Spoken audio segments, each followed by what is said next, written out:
Today we're going to focus on the letter R. R for rejection. You've been rejected. Now what?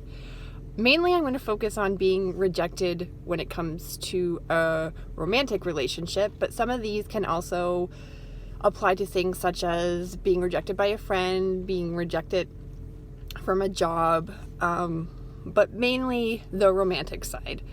So first of all, no matter how someone says it to you when they're breaking up with you or ending a relationship, it's never going to be nice. I know you want more reasons or more closure, as people say, but that just really gives you more reason to sit there and pick that other person apart or analyze the situation.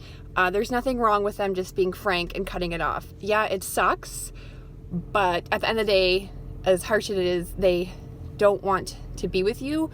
So you kind of need to just remember this, which leads into my next point.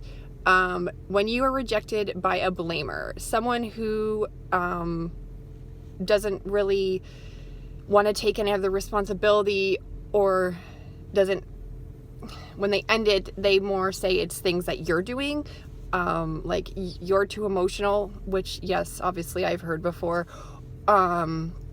or this is what you're doing. I know it's really hard to not take that on when people are blaming you when they're breaking up with you, but that's just the coward's way out.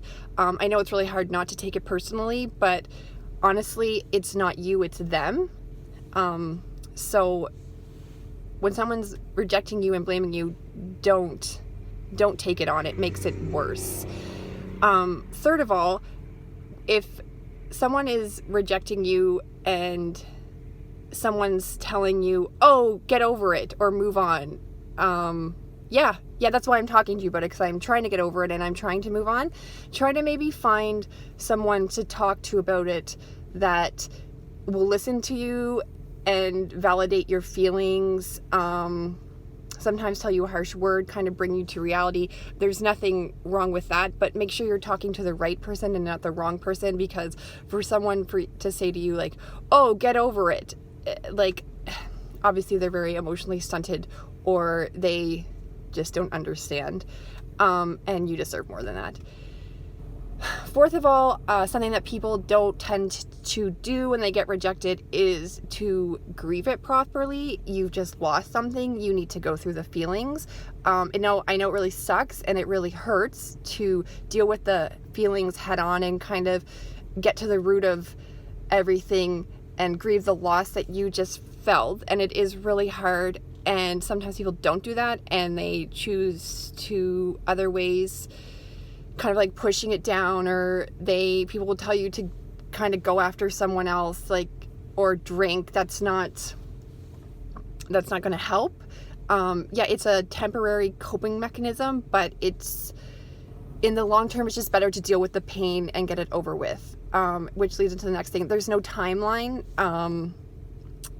for when you've been rejected to kind of deal with those feelings and grieve how you're feeling. There's no timeline. So for people to tell you like, oh, you need to be over it, that's not true. They're not you. Everybody's different. And lastly is coping mechanisms. Everybody copes differently, which is fine, but never let anyone criticize you for the way that you're coping for being rejected. Everyone's different. We've all been molded differently.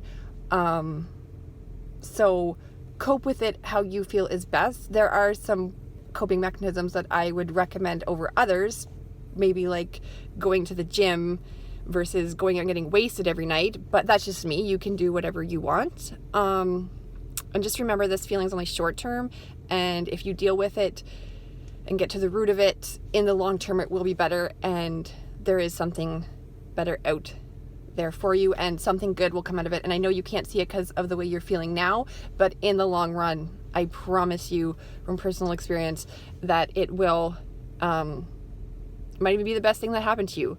So good luck, and thanks for listening.